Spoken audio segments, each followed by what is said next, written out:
Lepo pozdravljeni. Jaz predlagam, da kar začnemo.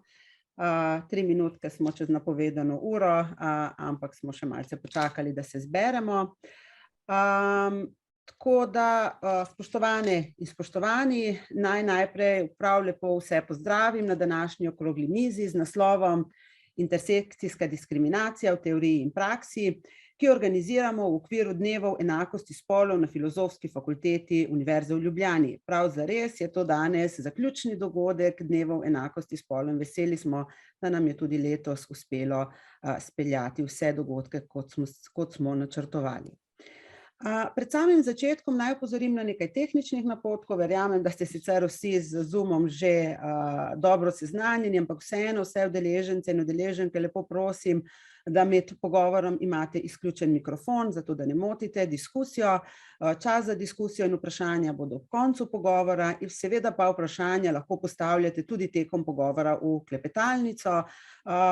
Govorko in govorca današnjega omizja prosim, da tudi vmes, če lahko tudi pisno odgovorite na kakšno vprašanje, če boste zaznali, da to lahko storite. Dogodek se tudi snema za namene arhiva. Dovolite mi torej, da naj na samem začetku najprej prav lepo pozdravim današnjo gostjo in gosta, ki bosta na današnjem omizju sodelovali. Tako da prav lepo pozdravljam Miha Lobnika, zagovornika načela enakosti, doktorico Majdo Hrženjak, sociologinjo, ki deluje kot višja znanstvena sodelavka na Mirovnem inštitutu, in pa doktorja Romana Kuharja, ki je sociolog, redni profesor in raziskovalec na Filozofski fakulteti v Ljubljani. Naj sicer tudi upravičim doktorico Vlasto Jalušič, ki bi prav tako morala sodelovati danes z nami, vendar se je iz osebnih razlogov žal z današnjega omizja morala upravičiti in sodelovanje odpovedati. Vsem trem se iskreno zahvaljujem, da ste si vzeli čas za sodelovanje na današnjem pogovoru, v okviru katerega se bomo dotaknili vprašanj o intersekcijski diskriminaciji in teoretičnih izhodiščih, definicijah in razlagah tega koncepta.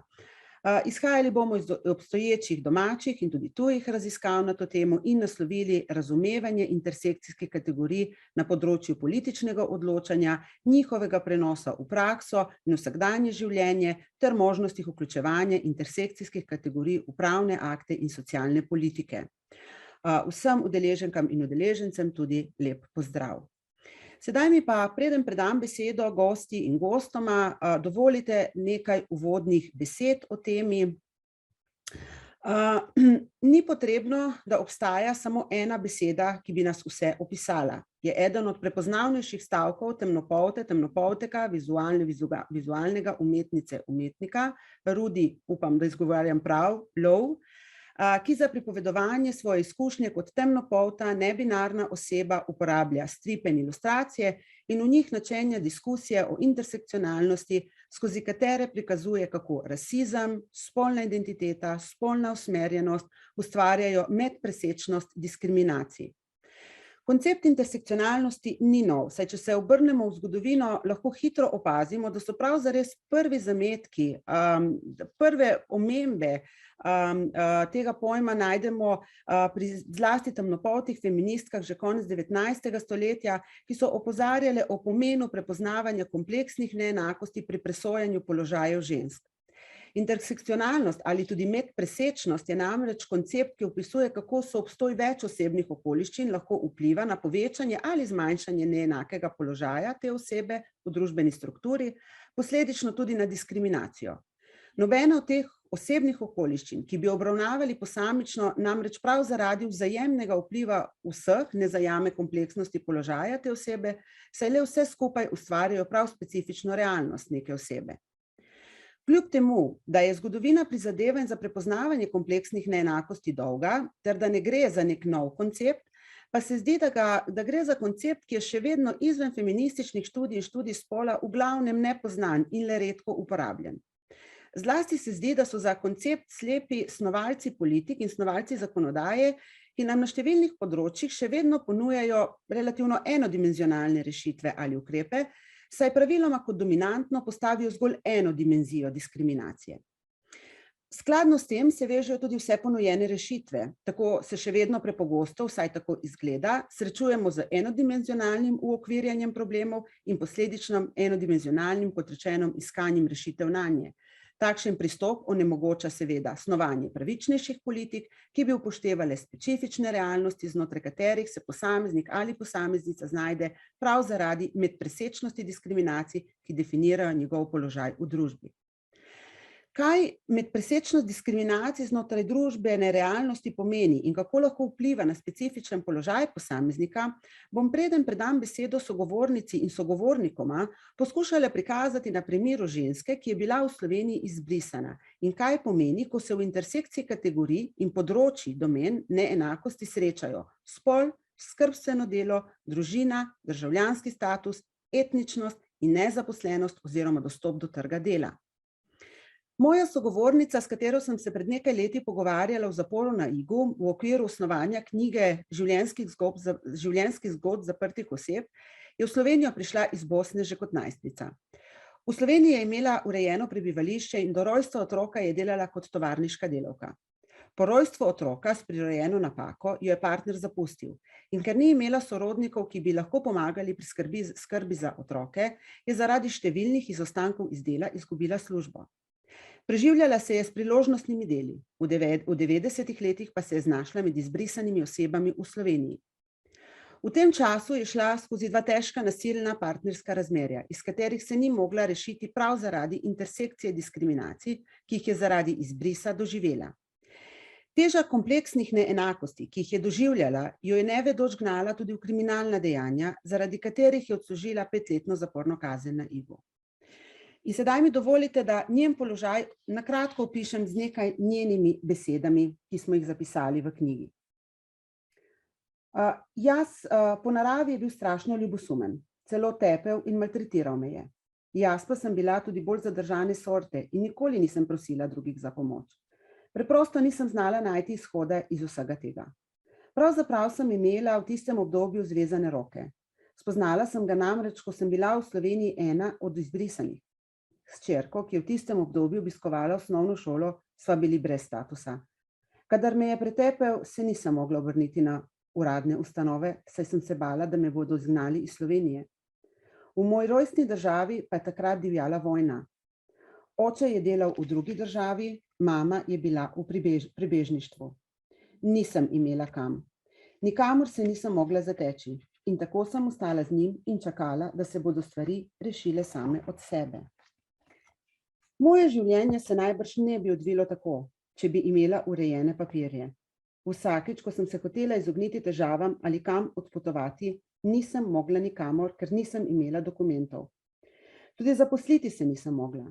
Mogoče ne bi bila z nobenim od teh moških, če bi imela zagotovljena sredstva za preživljanje. Izbrisani so namreč težko dobili delo, ker niso imeli prijavljenega stalnega bivališča v Sloveniji. Izbrisali so nas in nismo se mogli več prijaviti. Kadar sem torej imela težave s partnerjem, se nisem drznila iti na policijo ali ga prijaviti. V Sloveniji enostavno nisem bila ne na zemlji, ne na nebu. Imela sem občutek, da tukaj nimam pravice govoriti proti njima.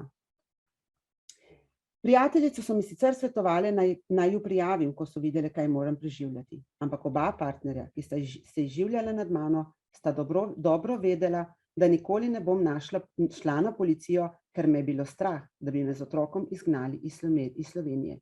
Imela sta me v pesti, tako da nisem videla izhoda iz tega položaja. Iz opisanega primera lahko vidimo, kaj pomeni medpresečnost več osebnih okoliščin, na podlagi katerih se lahko posameznice ali posamezniki diskriminirane oziroma diskriminirani in kako le te vplivajo na specifične položaje oseb v družbi. V družbi kompleksnih neenakosti velikokrat ne prepoznavamo, saj na probleme še vedno gledamo preveč holistično, etnocentrično in enodimenzionalno in tako ne prepoznavamo kompleksnosti individualnih položajev. Prepoznavanje kompleksnih neenakosti nikakor ni enostavno in zahteva bistveno bolj poglobljene pristope proučevanja, raziskovanja in analiziranja družbene realnosti. Zato se bom na tej točki obrnila na prvo današnjo gostjo, doktorico Majdo Hrženjak, ki že vrsto let raziskuje to področje. Namreč, doktorica Krženjak, vi ste skupaj z doktorico Vlasto Jalušič v knjižici Vrata niso baš odprta, treba, da jih gurneš pa da se otvarajo, perspektive v reševanju kompleksnih neenakosti, ki je šla leta 2011 pri Mirovnem inštitutu, namenjena ravno snovalcem in izvajalcem politik, analitikom in političnim aktivistom, zapisali nekako takole. Govor o kompleksnih problemih neenakosti sicer sugerira, da gre za nekaj, kar je težko razumeti, vendar pa snovalki te publikacije nikakor nočeva namigovati, da kompleksnost nujno pomeni tudi nerazumljivost. Zato bi vas za začetek vprašala, kako torej sploh definirati intersekcionalnost oziroma kompleksne neenakosti. Kaj torej kompleksnost v tem smislu pomeni? Kako jo lahko razumemo?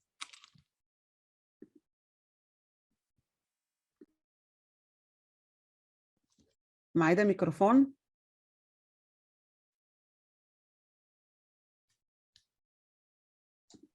Takole, evo. Se me zdaj sliši, ne? Ja. Ja, hvala Jasna za organizacijo, povabilo in seveda tudi za ta močen uvod, v katerem ste res že zajela nekako bistvo zadeve. Zdaj, politike pogosto tudi raziskave razvrščajo ljudi v strateške identitetne kategorije, mladi, Romi, stari, ženske, migranti, ki tvorijo osnovo za oblikovanje diagnoz in prognoz oziroma ukrepov za izboljšanje položaja. Zato se morajo ljudje, ki so strukturno potisnjeni v položaj neenakosti, da bi lahko imeli dostop do pravic, identificirati z eno samo dimenzijo svojega položaja, ki pa je v resnici vedno kompleksen, medtem ko je potrebno ostale dimenzije potisniti v ozadju. Neenakosti pa, kot ste zelo dobro ilustrirali, Jasna, s primerom, ponavadi ne povzroča samo ena dimenzija, ampak je preplet različnih dimenzij, od spola, etničnosti, razreda, spolne usmerjenosti, zdravstvenega stanja, starosti oziroma mladosti in različnih področij, različnih domen življenja, od trga dela, izobraževanja, družine in intimnega življenja, kulture, državljanstva in tako naprej, ki se medsebojno prepletajo, so konstituirajo in medsebojno krepijo. In kompleksnost po moje izhaja prav iz tega, da ni nekih naprejšnjih receptov, ni avtomatično vnaprej jasno, katera dimenzija in katero področje življenja je odločilno za neenak položaj in na kakšen način se različne dimenzije in področje življenja v konkretnih situacijah prepletajo. Tako da vedno je potrebna neka konkretna analiza izvorov, domen, kategorij in posledic. Tako da, če bi mogla definirati intersekcionalnost, bi rekla, da je to orientacija v raziskovanju neenakosti in tudi v oblikovanju javnih politik, ki izhaja iz spoznanja, da neenakosti nimajo enega samega vira in ki poskuša razgraditi ravno to enodimenzionalno kategoriziranje, ker ta ne pojasni zadostno kompleksnosti položajev neenakosti. Ta pristop razkriva, da učinki kategorij ne morejo biti analizirani ločeno in se seštevati. Tako da, če dam še jaz mogoče en tak bolj življenjski primer, iz svojega raziskovanja iz prejšnjih let, neenakosti spolov v izobraževalnih izzivih, ki se kažejo na vseh ravneh izobraževanja kažejo na velike razlike med fanti in dekleti in iz česar tudi izhaja recimo diskurz o krizi fantov, ker so njihovi izobraževalni rezultati bistveno slabši od rezultatov deklet. Intersekcionalni pogled recimo tukaj pokaže, da čeprav vsi fantje skupaj izkazujejo slabše rezultate kot dekleta, so razlike med fanti različnih etničnih in razrednih pripadnosti večje kot razlike med fanti in dekleti. Tukaj ne gre samo za spol, ampak součinkujejo tri kategorije: etnična in razredna marginaliziranost, delujeta skupaj s spolom in vplivata tako, da etnično in razredno marginalizirani fantje uprizarjajo spol na način, da oblikujejo kontrakulturo dominantni šolski kulturi. Ta protikultura je izraz njihove kompenzacije za strukturne neenakosti in hkrati upor dominantnim razmerjem moči, vendar jih ta protikultura tudi stane uspeha v šoli. Tako da cela ena nova interpretativna pot se odpre, ko začneš gledati interakcije med kategorijami. In tudi prognoza, konkretni ukrepi za naslavljanje problema bi morali biti drugačni, če rečemo, da so vsi fantje imajo slabše izobraževalne izide, ali če rečemo, da imajo slabše izobraževalne izide fantje, ki so v marginaliziranih etničnih in razrednih družbenih položajih. Tako da, če bi mogla na kratko strniti, kaj nam prinaša intersekcionalni pogled, bi rekla, da nam prinaša pluralnost, heterogenost, vpogled v pluralnost, heterogenost in razlike znotraj kategorij, v procesualnost, variabilnost in dinamiko identitetnih pogajanj v posamičnih položajih neenakosti in problematizacijo razmerij moči med kategorijami in znotraj kategorij. Se bom ustavila tukaj, pa bom dala besedo še drugim. Hvala, Majda. Bi mogoče Roman želel kaj dodati k temu vprašanju? Okay. Sicer pa ja, hvala. Res se zdi, da so včasih težko razumemo, kako se učinkujejo različne dimenzije diskriminacije in ravno skozi primere se mi zdi, da to se potem najlažje tudi prepozna. Jaz bi zdaj, Roman, nagovorila tebe in te prosila, če nam lahko malce pojasniš zgodovino koncepta intersekcionalnosti in pomen njegovega nastanka.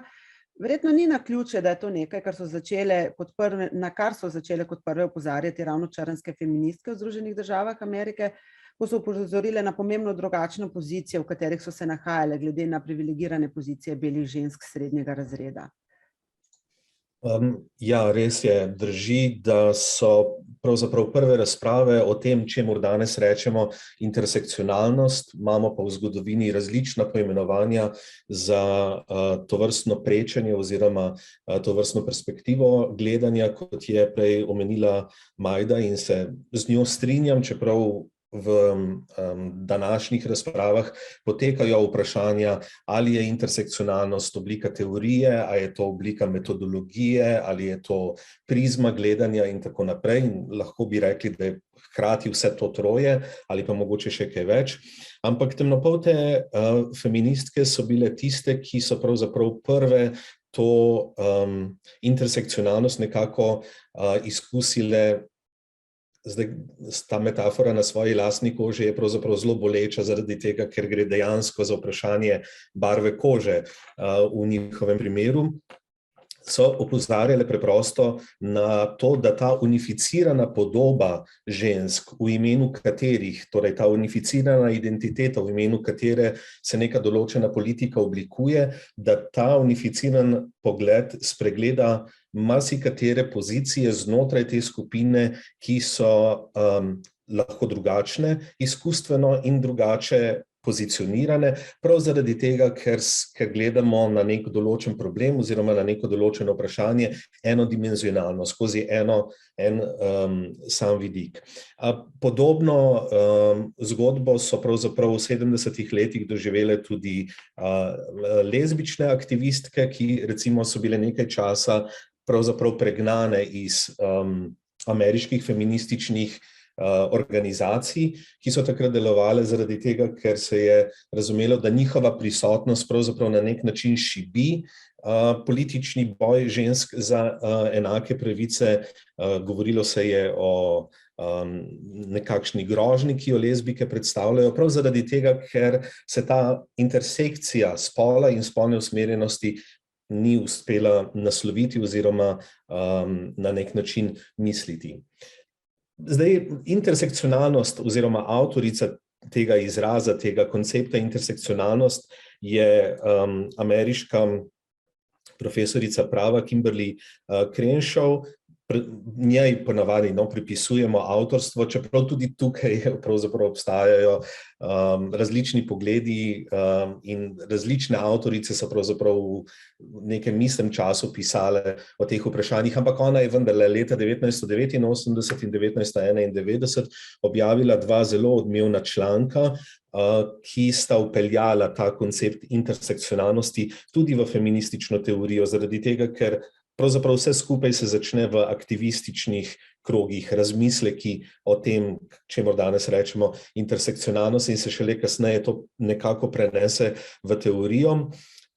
Je pa zanimivo, da kljub temu, da ta dva članka nastaneta torej v začetku 90-ih, intersekcionalnost kot neka zelo popularna perspektiva pravzaprav do te popularnosti ne pride do novega tisočletja, torej skoraj da 20 let kasneje. Danes se skoraj da zdi nemogoče, da intersekcionalnosti v feminističnih razpravah, pa tudi širše ne bi upoštevali, ampak bilo je pa neko dolgo obdobje, ko tega pravzaprav ni bilo. Zdaj, zelo konkretno, Kimberly Crenshaw je do tega koncepta intersekcionalnosti prišla skozi njeno analizo, kritično branje sodnih spisov v Združenih državah Amerike, kjer se je ukvarjala s tem, kako so ženske zaradi različnih izkušenj na delovnem mestu tožile delodajalce. In na neki točki ugotovila, da ženske, ki so tožile zaradi spolnega nadlegovanja,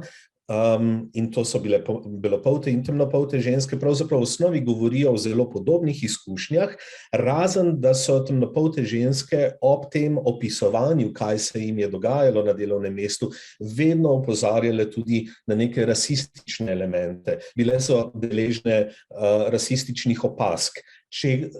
O tem seveda belopolte ženske niso poročale. Ampak potem, ko so bile postavljene pred sodnika, pred sodišče, pravzaprav so morale na nek način izbrati, da bodisi sodbo oziroma svojo tožbo umestijo v smer torej obtožbe rasizma ali pa obtožbe spolnega nadlegovanja oziroma seksizma, ne pa intersekcije teh dveh dimenzij, ki sta v tem primeru seveda součinkovali. Izkušnja spolnega nadlegovanja na delovnem mestu za te ženske je bila enaka do določene mere in hkrati drugačna prav zaradi tega součinkovanja ali nesoučinkovanja rasizma. In problem prava, kar si Jasna omenila že uvodoma, je še danes, da diskriminacijo praviloma naslavlja enodimenzionalno. Tudi naše raziskave v Sloveniji, te, ki so do zdaj upravljene, opozarjajo pravzaprav na to enodimenzionalno naslavljanje diskriminacije. Pravzaprav na nek način je ironično, da do leta 2016, ko je bil sprejet zakon o varovanju pred diskriminacijo, o varstvu pred diskriminacijo, pravzaprav noben ta zakon, začenši z ustavo in kazenskim zakonikom, ni vseboval definicije ali pa ni prepoznaval intersekcijske diskriminacije kot oblike diskriminacije. Zdaj, vsaj v enem zakonu imamo vsaj, se približamo temu konceptu. Kimberly Crenshaw je intersekcijo znamenito ilustrirala s to metaforo križišča.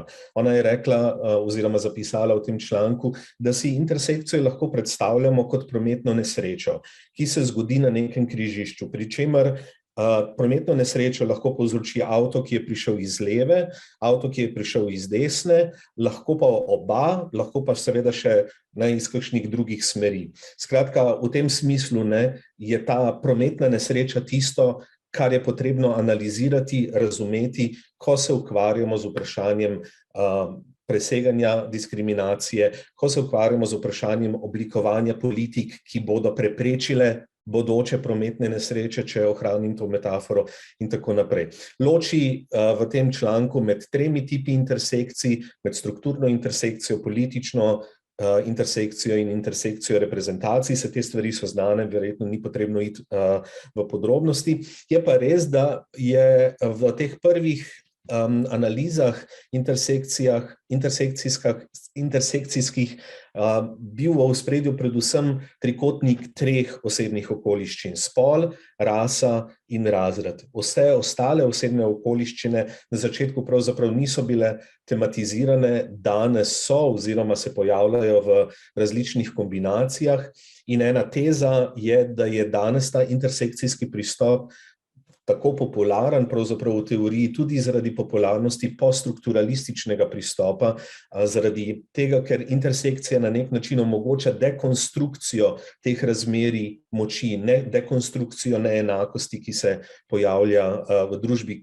Dekonstrukcija je pa ena nepomembna metoda znotraj poststrukturalistične analize. Mogoče samo še to, da prav ta popularnost intersekcionalnosti, ne samo v teoriji, ampak danes tudi v praksi, v aktivizmu, v Ameriki že doživlja nek negativni odziv, neko kritiko, ki prihaja predvsem strani politične desnice ali pa nekega populistično desnega aktivizma, in sicer opozarjajo, da intersekcionalnost, ki je bila v štartu mišljena kot kritika identitetne politike, ki je utemeljena na fiksnih kategorijah. Imamo feministično politiko za ženske, imamo gejevsko in lezbično politiko za LGBT skupnost in tako naprej. In to je problem teh identitetnih politik, da je pravzaprav intersekcionalnost zdaj vzpostavlja ali pa krepi identitetno politiko na ta način, da samo vzpostavlja bolj kompleksne kombinacije še vedno identitet, in da na nek način favorizira tiste, ki se srečujejo ki imajo bolj zapleteno križišče, ki se srečujejo na večjih teh dimenzijah. Zdaj ne bo presenetilo dejstvo, če rečem, da seveda te kritike prihajajo strani nekoga, ki je bil ali pa še vedno je na poziciji moči. Belopolti, srednjerazredni, heteroseksualni moški. Toliko mogoče za uvod. Hvala, Roman, hvala za tak zelo dober pogled v zgodovino koncepta razvoja, njegovega razvoja. Delno si se že dotaknil tudi tega, kar bi vas Majda vas sedaj vprašala. Namreč zanima me, kaj se je v tem smislu uporabe poznavanja koncepta spremenilo. Še vedno se zdi, da je intersekcionalnost nekaj, na kar v glavnem opozarjajo tiste, ki delajo na področju feminizma, ženskih študij spola. In me zanima, koliko je sploh tak koncept intersekcionalnosti in razumevanje tega problema kompleksnih neenakosti prisotno zunaj teh dveh polj ali teh polj, tako na področju raziskovanja, kot tudi na področju snovanja politik. Koliko so sploh zunaj tega seznanjeni z temi vprašanji in koliko se s tem dejansko, koliko je posluha zunaj teh krogov za te kompleksne neenakosti?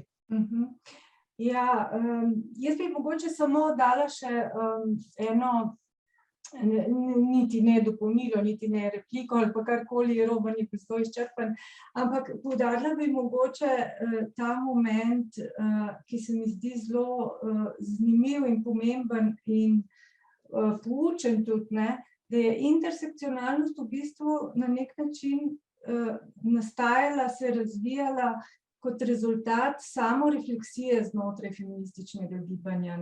Je nekaj, kar se je razvilo v refleksiji in debatah o razmerjih, tudi med drugim, o razmerjih moči znotraj samega gibanja in kako ta razmerja moči vplivajo na produkcijo vednosti in na politične zahteve feminističnega gibanja. Ta moment se mi zdi zelo pomemben. In v bistvu je ta način samorefleksije postal epistemološko načelo feminizma, torej ta zavedanje, da pozicionalnost bistveno določa produkcijo vednosti. Zdaj, kar se pa tiče vprašanja recepcije izven študij spola in sploh raziskovanja, jaz bi rekla, da nekaj premikov je mogoče opaziti. Na različne načine segregirani statistični podatki postajajo nekje standard na ravni evropskih raziskav, sploh teh, ki jih recimo producirajo evropske agencije. pa tudi na ravni državne birokracije, ne, recimo, kaj s tem, pokojnine, trg dela, izobraževanja, to so vse dosti kvalitetno segregirani statistični podatki, ki so seveda nujni za neko analizo diagnoze. Vendar drugo vprašanje pa je, koliko politike dejansko uporabljajo segregirane podatke, to je eno vprašanje. Moj vtis je, da na ravni diagnoze in opisa problema, bolj na posameznih področjih in morda v nekaterih bolj izstopajočih družbenih problemih najdemo uporabo segregiranih podatkov. Vendar na ravni prognoze, torej oblikovanja konkretnih ukrepov, pa potem to izgine, ne. Preprosto imamo vtis, da ni imaginacije, kako bi intersekcionalno diagnozo prevedli v intersekcionalno prognozo. Na primer, eden od uspehov intersekcionalne perspektive pri nas v Sloveniji je gotovo prepoznavanje revščine starejših kot revščine starejših žensk, ne. Dolgo časa se je govorilo samo o revščini starejših. Mogoče je to tudi posledica tega, da je revščina v domeni, predvsem v domeni raziskovanja ekonomistov, ekonomije, ki jim morda manjka ta senzibilnost za raznolike, za razlike in neenakosti v družbi, ne. In govoriti o revščini starejših spolno nevtralno je bilo dejansko zgrešeno, ne. Pri starejših moških, konkretno 65 plus, je stopnja tveganja revščine približno enaka kot na ravni splošne populacije, medtem ko je pri starejših ženskah dvakrat višja. In danes že vsak novinar, novinarka, ko govori o revščini starejših, izpostavi, da gre predvsem za starejše ženske. In tudi v politikah to je pripoznano, vendar na ravni prognoze ni oblikovanih posebnih ukrepov, ne. Razen splošnega dviga upokojitvene starosti in izenačevanja žensk z moškimi pri pogojih upokojevanja, kar pa je ukrep, ki v bistvu povsem zgreši razloge revščine, ki so v tem kontekstu v bistvu akumulacija, akumuliranje neenakosti žensk skozi cel življenjski potek, kar v starosti kulminira. Tako da na ravni prognoze torej vidimo, da pride do zdrsa v splošno kategorijo starejših, ki je do žensk celo opresivna, ne. Na splošno pa bi rekla, da na področju zdravstvenih, socialnih, izobraževalnih politik, politik trga dela in politik enakosti spolov se uporablja intersekcionalna perspektiva na ravni diagnoze, medtem ko na ravni prognoze umanjka ta imaginacija. In razlog za to jaz vidim tudi v tem, v samem procesu, v sami formi oblikovanja politik, ne, ki je premalo vključujoča.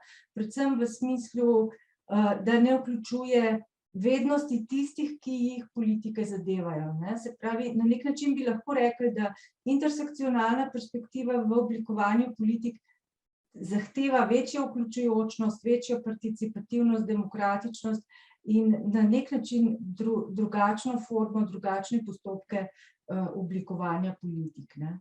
Zdaj, politike enakosti spolov vsekakor so domicil intersekcionalnosti, vendar je potrebno opaziti, da vsaj pri nas v te politike moški niso vključeni, ne. Enakost spolov se omejuje na ženske. Po eni strani to lahko razumemo s tem, da je intersekcionalnost način opolnomočenja nevidnih družbenih skupin, način, kako dati glas marginaliziranim ljudem, in je v tem smislu lahko izključenost moških na neki način razumljiva. Nekdo z bolj Foucaultovsko senzibilnostjo bi morda rekel, da je odsotnost moških učinek njihove privilegiranosti, ne, zgodovinsko so predvsem problematične družbene skupine tiste, ki so pod drobnogledom in regulacijo javnih služb in države, vendar če so moški izključeni iz politike enakosti spolov, to pomeni, da jih ne naslavljamo kot spolna bitja, ampak kot generična in univerzalna in s tem v bistvu reproduciramo spolne hierarhije, ne. Namreč kritične študije moških in moškosti, pa tudi spolno segregirane statistike na različnih področjih razkrivajo številne probleme moških, od bistveno krajše življenjske dobe do bistveno višje stopnje odvisnosti, suicidalnosti, nasilja, slabših izobraževalnih izidov, kompetitivnosti, deloholizma in tako naprej. ki so v temelju povezani s tem, kako dimenzija spola, če tudi na neki privilegirani poziciji, součinkuje na primer z deprivilegirano razredno, etnično, državljansko, zaposlitveno, zdravstveno ali katerokoli drugo pozicijo, ne. Tako da tukaj pri tem ne gre za to, da bi uveljavljali diskurs o ubogih moških, ne, kot je enkrat kritično izpostavljal Mike Verlo, ampak zato, da bi s prepoznavanjem moških tudi kot uspoljenih bitij lahko bolj učinkovito naslavljali družbene probleme, ki jih generirajo norme hegemone moškosti. Hvala, Majda. Zelo konkretno se bomo o teh vprašanjih še vrnili z zagovornikom, bi pa jaz zdaj nadaljevala z vami, Majda, ker vi trenutno delate na eni zelo veliki študiji Evropskega inštituta za proučevanje enakosti spolov, katerega ključni namen je snovanje politik za črpanje EU sredstev za okrevanje po pandemiji. Nam lahko kaj več o tem poveste? Zlasti bi me zanimalo, kako pri tej študiji vključujete ravno intersekcionalnost, koliko posluha je za vključevanje, nekaj ste se dotaknili, verjamem, da očitno je tukaj že nekaj posluha za to, in torej posluha, kako pomembno je torej vključevati ta vidik pri snovanju politik, ker zdi se, da je ravno čas pandemije še kako pomembno pokazal, kako pomembno so kompleksne neenakosti vplivale na pozicije posameznic in posameznikov, zaradi katerih smo ukrepe zelo različno doživljali in so zelo različno vplivali na položaje posameznikov v družbi. Ja, hvala za to vprašanje. Ta zadeva se mi dejansko zdi pomembna, ne. Namreč Evropska komisija je namenila skoraj 724 milijard evrov za okrevanje in odpornost po pandemiji, za njihovo črpanje pa so države članice morale predložiti natančne načrte, kako bodo to zagotovile v naslednjih 4 letih. Slovenija je znotraj tega, kot vemo, pridobila 2,5 milijarde sredstev, načrt za okrevanje pa je v bistvu obsežen policy dokument, obsežen tako vsebinsko kot po straneh, ima skoraj 1000 strani, ki precej natančno definira zakonodajne reforme in infrastrukturne investicije za naslednja 4 leta, ne. Ta dokument predvideva na primer obsežne reforme trga dela, upokojevanja, socialnih politik, prenovo izobraževalnega sistema, od vrtcev do visokega šolstva, zdravstva, dolgotrajne oskrbe, finančnega sektorja in še številnih drugih področij, ne. Dejansko, kdorkoli bo prišel konec aprila na oblast, bo ta načrt moral izvajati, če bo država hotela počrpati ta sredstva. Načrt pa je napisala aktualna vlada, ne, in s tem precej zakoličila razvoj v prihodnjih letih, ne glede na to, kdo bo na oblasti, in mislim, da se javnost tega premalo zaveda in ta dokument premalo pozna. Zdaj, Švedska kot predsedujoča Svetu Evrope prihodnje leto je pri AIGE naročila študijo, kako so države članice v svojih načrtih upoštevale integracijo načela enakosti spolov in enakih možnosti za vse v te svoje načrte, ne. Tako da ta študija v bistvu predstavlja monitoring porabe teh sredstev za okrevanje in odpornost z vidika zmanjševanja neenakosti oziroma koliko imajo predvidene reforme in investicije potencial preprečevanja ali povečevanja ali ogrožanja enakosti, ne. Tako da študija je v bistvu šele v nastajanju, tako da v nekih končnih zaključnih ugotovitvah ne morem govoriti, ne, v tej fazi lahko dam malo pogleda predvsem v to, kako Evropska komisija uveljavlja ali ne uveljavlja načelo enakosti spolov in enakih možnosti za vse v svojih, bi človek rekel, proceduralnih, administrativnih postopkih, ne. Prej sem omenila, kako pomembna je sama forma, sam proces oblikovanja politik, ne. Namreč Evropska komisija državam članicam ni že v izhodišču naročila, da morajo pri pripravi načrtov upoštevati načelo integracije enakosti spolov in enakih možnosti za vse. Šele v fazi revizije je na zahtevo manjše skupine članov Evropskega parlamenta in mednarodne civilne družbe prišla z navodilom, da ker je imela pandemija posebej negativne učinke na ranljive skupine, med njimi zlasti na ženske, da morajo države upoštevati in integrirati načelo enakosti spolov in enakih možnosti za vse v te svoje načrte za okrevanje. Vendar brez nekih podrobnejših smernic in zahtev, na katerih področjih in kako je potrebno delovati. V bistvu je zadoščalo, da so države predložile 1 do 2 strani razlage, kako pričakujejo, da bo načrt vplival na enakost spolov in enake možnosti vseh.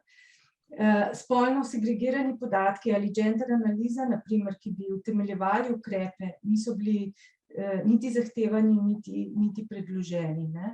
Druga kritika je ta, da je Evropska komisija enakost spolov in enake možnosti za vse izenačila in postavila na isto raven.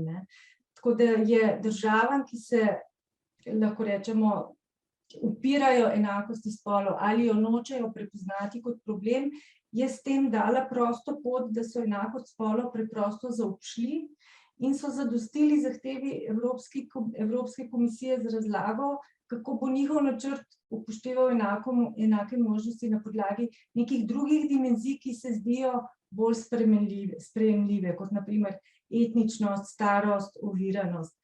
In dejansko v slovenskem načrtu je mogoče opaziti, recimo, ne bom rekla velik poudarek, ker velikega poudarka na neki enakosti ni v celem načrtu, ampak je prisotna dimenzija enakih možnosti za ljudi z oviranostjo, zlasti na področju njihove integracije na trgu dela, otrocih s posebnimi potrebami, zlasti investicije v nove institucije, v času, ko govorimo o deinstitucionalizaciji, in neko generično formulacijo ranljivih skupin brez neke natančnejše definicije, kdo to so, medtem ko je enakost spolov ali položaj žensk sta povsem potisnjena v ozadje.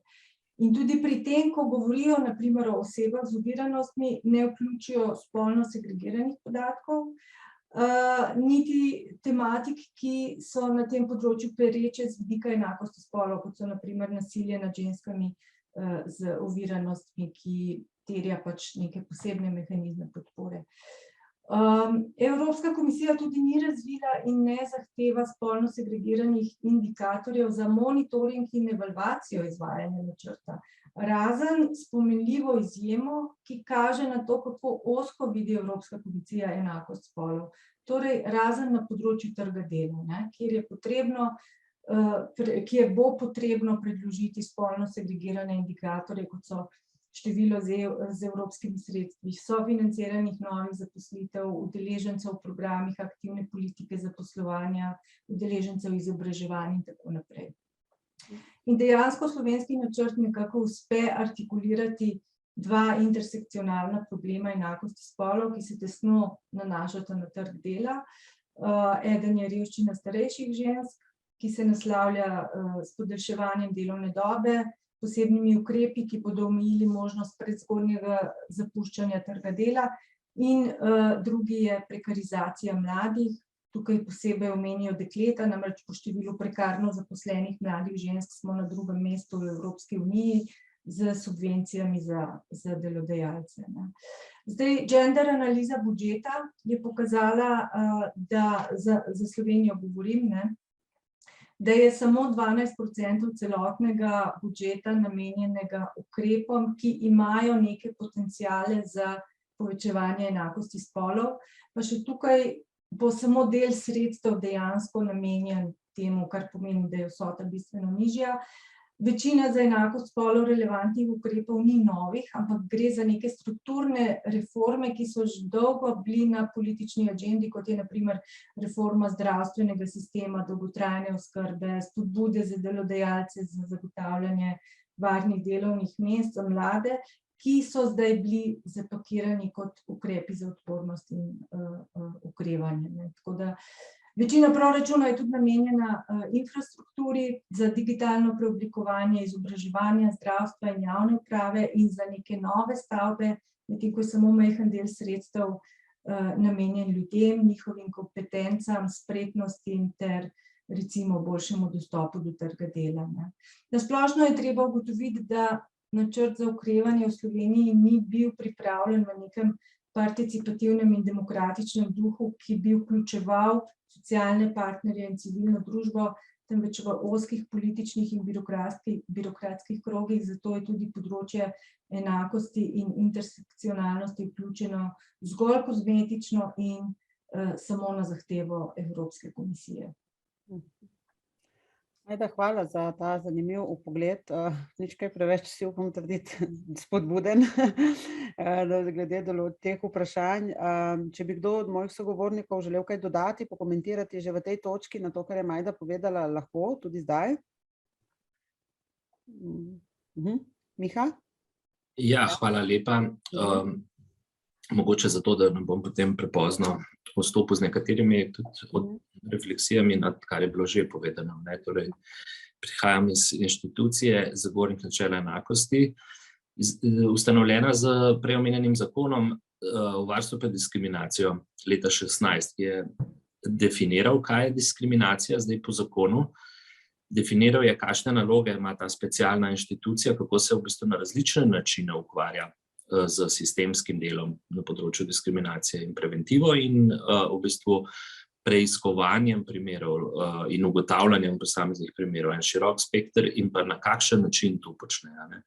Tako da se do teh vprašanj na več nivojih našega delovanja seveda srečujemo. Ampak zdaj ena refleksija na do sedaj povedano pa bolj kot kontekst.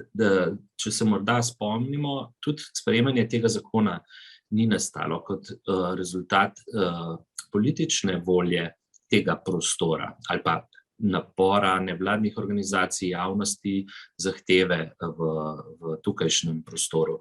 Je nastalo kot rezultat našega članstva v Evropski uniji, ki je skozi direktive pravzaprav sprejela za državo zavezujoče definicije diskriminacije in načina, kako se s temi oblikami države soočajo, med drugim tudi načina ustanovitve specializiranega telesa za to.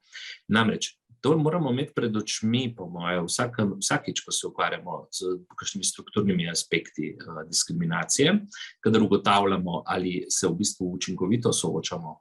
Torej, da imamo neke vrste pasivnost, že vrsto let, mogoče skoraj tradicionalno, zaradi tega, ker po drugi strani imamo kot družba, po moje percepcijo, da smo zelo tolerantna, strpno, odprta družba in nam je ideja, da bi na tak sistemski način tukaj delali mogoče tuja v tem prevladujočem mainstream političnem diskurzu. In to, kar smo opazovali lahko zadnjih 5 let, če zdaj se ozrem po našem dosedanjem delu, je bilo pravzaprav učenje teh osnovnih pojmov in sprejemanje nekega družbenega prostora na dejstvo, zdaj pa imamo pravne definicije. Torej, to, kar je naša institucija počela, čeprav zakon govori o hkrati različnih osebnih okoliščinah kot vzrokov diskriminacije, seveda ne definira intersekcijske kot take, ne uvaja. Ampak meni se to v tej fazi ne zdi največji problem. Ker tisto, kar je bilo potrebno narediti, je bilo potrebno v neko prakso spraviti to, bi rekel, prve 3 razrede, osnovno šolo diskriminacija. In ko opazujemo, namreč tukaj gre za en zapleten odnos med pravom in v bistvu družboslovjem v smislu sociologije, socialne psihologije in tudi seveda politologije. Kako mi namreč po eni strani zdaj s pravom definiramo, kaj je prepovedano, kako potem vzpostavimo mehanizem ugotavljanja, je to, kar se je zgodilo, tisto, kar je prepovedano in neke vrste ukrepov na mikroravni, proti tem akterjem, kršiteljem, morda sankcij, ki jih tudi nimamo, ampak tako. Skratka, po drugi strani se pa ves čas to delamo pod eno premiso, da se zares družbene spremembe ne bodo zgodile zato, ker bomo v bistvu iskali in kaznovali in sankcionirali posamezne kršitve. Torej, da je reševanje ali pa bi rekel globokih družbenih problemov na strani tistega, kar se dela z politikami in ukrepi. In da tudi ta praksa restriktivnega dela organa, če temu tako rečem, je vendarle samo podstat, na kateri ne bi se gradile te politike in ukrepi. In naše delo do sedaj, ki je zbrano v teh letnih poročilih, je mogoče en tak dober uvod, da ljudje sploh razumejo to, da kaj pomeni vzročnost osebne okoliščine, kar je seveda dolgoročno zelo pomembno za intersekcijsko diskriminacijo. Zato, ker smo pač uvedli to logiko vzročnosti. Namreč cel protidiskriminacijski boj, na ravnanje, prizadevanje, da ne rečem tako militantno, izvira iz prepričanja, da so to neke vrste nepravičnosti, za katere velja družbeni konsens, torej tudi vrednota, da se bomo temu v bistvu zoperstavljali kot posamezniki in kot družba.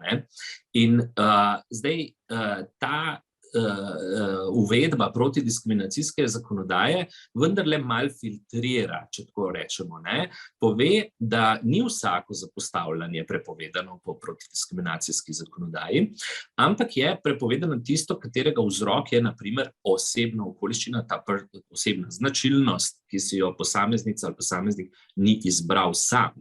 In tukaj pripeljemo pravzaprav spol, starost, raso, v zavest ljudi, da rečemo, ni prav, da je zaradi tega tako obravnavan. In imamo, mislim, da v našem prostoru en širok konsens, ki tem, bom rekel, osnovnim, preprostim definicijam, elementarnim rasizmom, seksizmom, homofobiji, na nek način večinsko reče ne. In ta senzitivnost je podlaga za to, da potem lahko posamezne primere odklone seveda preučujemo in razlagamo, seveda, da so napačni. Zdaj, če se je to dogajalo zadnjih 5 let na nivoju naše institucije, seveda je bil tudi poskus preučiti, kako pa po drugi strani akterji. In to so predvsem ministrstva, seveda tudi državni zbor in vlada, kot ena koordinacija ministrstev, kako pa te podatke o posameznih deviantnih odstopanjih, pa podatke iz raziskav, ki bolj orišejo zdaj, recimo, položaj določene družbene skupine, po spolu, po starosti, po nacionalnosti, Romi, ženske, invalidi in tako naprej.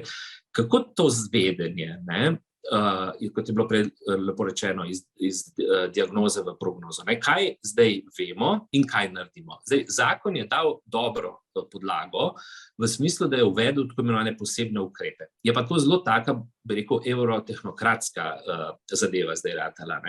Torej, ni več dovolj samo, da neko manjšino v politikah podpiraš. To ni pozitivna diskriminacija. Moraš prej pokazati to neravnovesje. Skratka, moraš imeti tukaj je zelo pomembna priložnost za družboslovje. Moraš pokazati to neravnovesje. Moraš ga pokazati in moraš ga dati kot cilj take politike.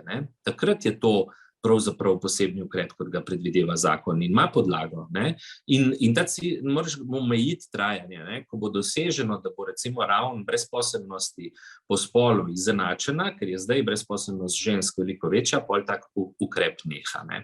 To so prvi koraki teh politik, ki pa ne grejo zelo dobro. Zdaj, kaj to pomeni?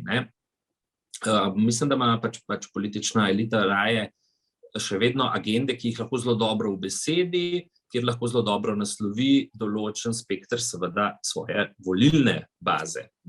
In pri teh politikah gre pa seveda za težko določljive, majhne, šibke skupine ljudi, ki ne morejo biti interesna baza, ki ne morejo vstopati s svojimi zahtevami v odnos. Oziroma, kot smo videli zgodovinsko, nekatere so se organizirale skozi različna družbena gibanja in dosegle neke cilje v teh procesih. Ampak tisto, kar odloča o tem, kako se bo neka intersekcijska pozitivna politika dogajala, je ocena političnih elit o nekih kolektivni kapaciteti empatije. Jaz bi tako uvedel malo provizorij, eno tako teoretičen pristop. Namreč zdi se, da politika vedno presodi, koliko zares te empatije je v nekem družbenem okolju in potem seveda sledi uresničevanju nekih politik, ki udejanjajo to empatijo. To je seveda velik problem, ker raziskovalci vidijo in mi na terenu vidimo seveda probleme, politika pa pač vidi tiste rešitve, ki jih terja politično telo. In tukaj so stvari, ki bi rekel, ki stojijo. In recimo, da se je ta senzitivnost, da se povečuje, tako da ne moramo reči, da ta proces nikamor ne vodi, lahko jo spet singularno po okoliščinah spremljamo, nekaj pa je bilo boljše in seveda logično. Bilo je boljše za spol, ne pa za spol, pač kadar gre za starost, pa podeželje, pa brezposelnost, na primer. In zdi se, kot da je sposobnosti, ker namreč to prinaša zdaj nove izzive. Že samo cela serija okoliščin preobremeni sisteme, ker se zdi, da te empatije ni dovolj za vse. In je pač potem potrebno povedati, po kakšnem vrstnem redu bomo zdaj reševali težave marginaliziranih skupin v Sloveniji. Če pa temu dodamo pol vprašanje tega multiplikatorja, recimo, da ima nekdo za neko objektivno, družbeno lažjo okoliščino. Lažjo zakaj? Ker je o njej lažje govoriti, ker že obstaja 20 let gibanja, ker obstaja recimo cel sistem invalidskih organizacij in tako naprej, križan z eno težjo okoliščino, ki je pa na primer družbeno stigmatizirana, o kateri pa ne gre govoriti, pa se ne bo veliko zaveznikov našlo, potem seveda njen ali pa njegov problem postane zelo tak, da od njega se bolj beži in kot pa približuje in je v bistvu ga mogoče reševati na individualni ravni, kot mi to v instituciji počnemo seveda. Zelo težko ga je pa pravzaprav potisniti v neko, kar postaja zdaj hierarhija ali vrstni red agende, kateri problemi se bodo reševali. In tako, kot je gospa Hrženjak prej omenila, nismo zares vključujoči, kadar nastajajo dolgoročni načrti, te premisleki sploh niso del tega, torej te odločitve se sklepajo nekje izven javnosti. Mi sicer kot institucija lahko dajemo priporočila, ampak mi smo kot institucija samo priporočamo, pač to je naša moč na sistemski ravni. Tako da zdaj tisto, kar je mogoče tako kot izhodišče, a lahko razmišljamo o osebni okoliščini kot o nekakšnem tveganju za posameznika. Se mi zdi to eden od načinov, ki bi bil zanimiv, zato ker bi potem seveda vsaj razčistili, zakaj so določene križanja osebnih okoliščin, sovpadanja, križišča. Seveda nekje je treba v enem trenutku eno poenostavljeno zavest vzpostaviti pa reči, ni isto, če si Rom, moški 35 let, ali če si 17 let stara Rominja. Ni isto. To pač ta sistem in brez da bi to, da bi taka vrsta percepcija obstajala, bi se mi zdi potem se začel lahko ta diskurs o tem, dobro, za kateri poddel populacije bomo pa tisto malo resursov, ki smo jih sklenili, v to politiko usmeriti namenili. In to je potem zato, ker je manj resursov, kot je težav, spet neke vrste političen proces in ga je treba zelo pazljivo organizirati, ker seveda več moramo govoriti o tistih skupinah, ki zase ne morejo govoriti. In to je to obratnost. Tisti, ki lahko veliko zase rečejo in so glasni, mi poskušamo včasih potem pač probati izpostavljati tiste teme, pa se zdi, da o spolu pravzaprav manj govorimo, pa o invalidnosti, ampak to so še vedno zelo močno civilno-družbeno glasne, artikulirane okoliščine, skupnosti okrog tega, ali pa naprimer LGBT. In tisto, kar nas čaka, je ena serija izzivov. Namreč vprašanje se zelo čudno sliši, legitimnosti osebnih okoliščin. Zdaj, s to prvim valom pravnega urejanja diskriminacije je nastalo, da imamo napisane v zakonu osebne okoliščine. Dobro, ne piše se pa, ampak mi pri svojem delu itak uporabljamo. Bom potem en primer povedal, kako uporabimo pravzaprav intersekcijo. Ampak tisto, kar je problem, je, da je ta lista odprta in nastane seveda, odprto pomeni, da so spol in še 10 drugih okoliščin definirane in druge. Ampak zdaj ti druge morajo imeti pa točno določene osebne značilnosti, ki jih ni mogoče spremeniti ali pa imeti za izbiro. In lani se nam je zgodil ta PCT fenomena. Tako pač, to je bila najbolj frustrirajoča za ljudi, pol ljudi v Sloveniji zamerilo naši instituciji, da smo rekli, da to ni osebna okoliščina, ker ti lahko se testiraš, lahko se cepiš, lahko pa si bil prebolel. Skratka, ta pogoj lahko izpolniš. Razen, če imaš zdravstvene razloge, da se ne cepiš in potem zate velja izjema, da ti ga ni treba imeti. Ampak takrat je prišlo tudi do nekih pobud, ki so v Ameriki nastale. Nekje so dali v nekih zveznih državah, enostavno so pripisali being vaccinated kot osebno okoliščino. In zdaj vidimo, da se dogaja en proces, ker je seveda lahko tak. To je zelo politično vprašanje. A bodo osebne okoliščine imenovane strani neke politične večine in bo to rečeno, od zdaj naprej je tudi diskriminacija, če kdo ni cepljen, ker pač je cepljenost bila pripisana tem okoliščinam. Ampak v tem evropskem prostoru se več vztraja na tem, da obstaja zelo natančna logika, pravni red, kaj je osebna okoliščina in kaj ne. In tisto na koncu, zakaj se mi zdi pravzaprav to idealno polje za te razprave, je nekaj, kar premalokrat mislimo. Namreč, mi smo se zdaj zelo obračamo na pravo, da pove, pa s temi metodami ugotavljamo posamezne primere in tako naprej. Ampak na koncu rabimo tudi refleksijo. Rabimo pravzaprav sociologijo tega protidiskriminacijskega prava. Zdaj, napredek je, zakon je, primeri so, cases so, ampak kako vse to skupaj, kot je prej bilo rečeno, kritično branje, tožba, kako ta sistem deluje ali pa ne deluje, je zelo dobro, da preverja od zunaj v bistvu pravzaprav družboslovje. Zato, ker se pač naša institucija vrti seveda v okviru tudi recimo pristojnosti, ki jih daje zakon, pa potem tam, kjer je že zakonsko, smo samo priporočamo, pa tako naprej. In seveda zelo težko v tem trenutku svojega razvoja sami to evalviramo, kje je pač takšna institucija veliko premalo in še težje pravzaprav ustvarjamo metadiskurs, kaj bi bilo potrebno spremeniti, zato ker pač naša primarna naloga je izvajati to, kar nam je zdaj zakonom določeno. In premisleki o tem, kaj se zgodi potem, ko je ena diskriminacija prepoznana in a je to učinkovit način, ker mi se ves čas sprašujemo, a je dolgotrajno delo na enem primeru učinkovit način soočanja s strukturno diskriminacijo ali ne, a se en rešen sodni primer res prevede v boljše čase za ljudi z isto okoliščino ali ne. To so tista vprašanja, ki niso tako samoumevna, namreč ali. In to je ravno to. Pravo lahko deluje kot metoda v posameznih primerih, v sistemskih primerih pa so to policy, pa so to raziskave, pa so to v bistvu pridobivanje politične teže in tako naprej. Se mi zdi, da je večji potem uspeh takega razvoja. Evo, tako je ena taka prva refleksija. Super, najlepša hvala za ta dragocen pogled tudi na področje prakse in vsakdanjega življenja, kako se to reflektira in se prav zares pokaže, kako res kompleksna so ta vprašanja. Bi mogoče Roman, Majda, kaj dodali temu, kakšno idejo, misel? Če ne, potem se jaz vračam k tebi, Roman, preden se potem vrnem spet k zagovorniku. Roman, zdaj, ti si svojo raziskovalno ekipo leta 2009 prav zares opravil prvo empirično raziskavo o intersekcijski diskriminaciji v Sloveniji.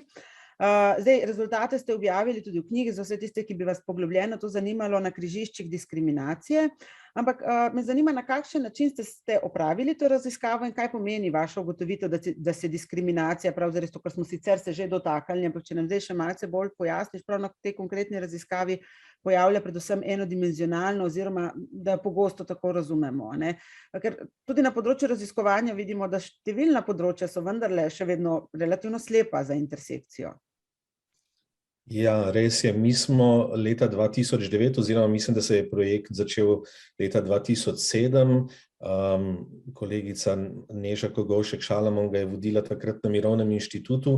Se lotili pravzaprav neke prve take eksploratorne raziskave o intersekciji in izkušnjah z intersekcijsko diskriminacijo v Sloveniji, predvsem pravzaprav na ravni vsakdanjega življenja. To, kar sta potem Vlasta in Majda delali v naslednji raziskavi 2011, če se ne motim, je bila analiza politik in nekaj podobnega trenutno tudi mi zdaj na Filozofski fakulteti v okviru naše programske skupine počnemo.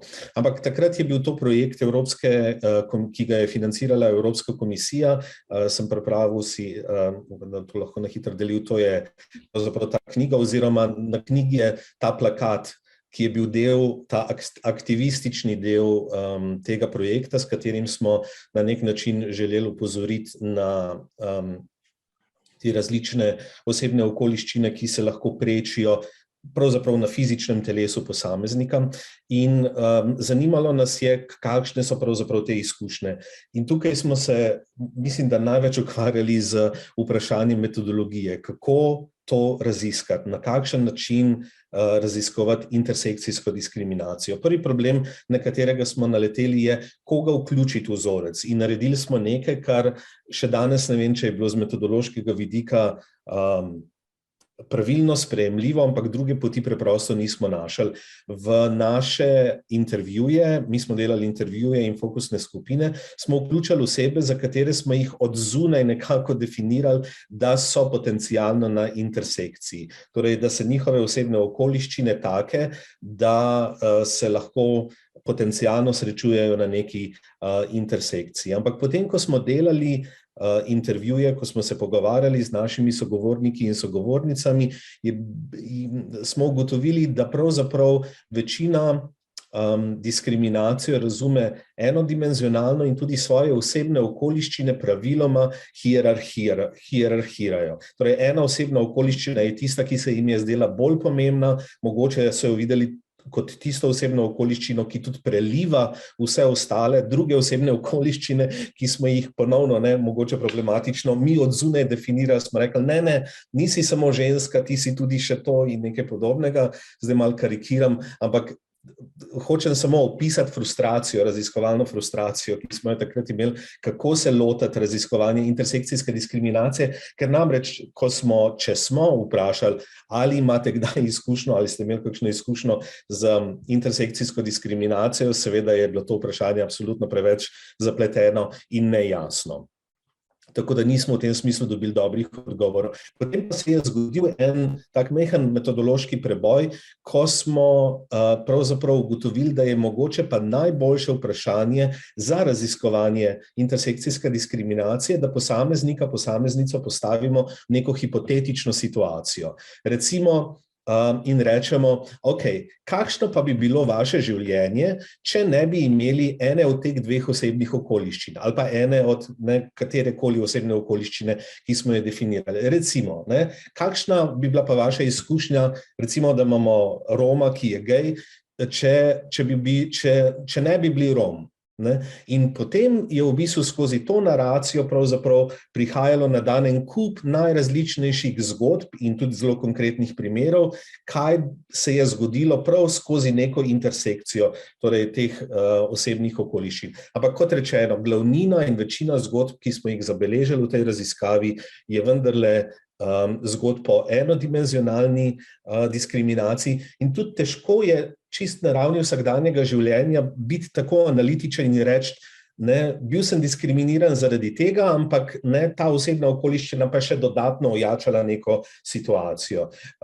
Za večino je to pravzaprav težko razmišljati na ta način. Pravzaprav se spomnim dveh dobrih zgodb, ki so mogoče ilustrirale to intersekcijo, večina pa, kot rečeno, je ostala na tej ravni enodimenzionalnosti. Spomnim se sogovornice, ki je potem, ko smo jo postavili v to hipotetično situacijo, se spomnila, kako je bila na razgovoru za službo, kjer so jo vprašali, če že ima otroke, vprašanje, za katerega vemo, da je tako ali tako prepovedano, ampak očitno se dogaja. Ravno včeraj sem gledal soočenje na ne vem kateri televiziji, kjer je eden od politikov povedal, da je njegova žena imela to isto izkušnjo, ko je iskala službo. No, ampak delodajalec oziroma potencialni delodajalec se je odzval sledeče. Oseba še ni imela otrok. Rekel je, vi ste ženska v primerni starosti, vi boste kmalu imeli otroke, ker pa ste bosanka, jih boste pa imeli še več. Seveda je bila ta naša sogovornica popolnoma šokirana, ko je bila v taki situaciji na razgovoru za delovno mesto. Celo je rekla, da je bila takrat pripravljena podpisati papir, da bo imela samo 2 otroka. Ena druga zgodba oziroma en drug stavek, ki mi je še vedno v spominu po vseh teh letih, je pa izjava nekega geja, ki ni bil Slovenec oziroma ki ni Slovenec in je razlagal o tem, kako je pravzaprav ta kombinacija spolne usmerjenosti in nacionalne ali pa etnične pripadnosti nekaj, kar ga postavlja popolnoma drugačno situacijo v primerjavi z domačini Slovenci. On je rekel, Slovenec je lahko gej, če fur mora biti pa straight.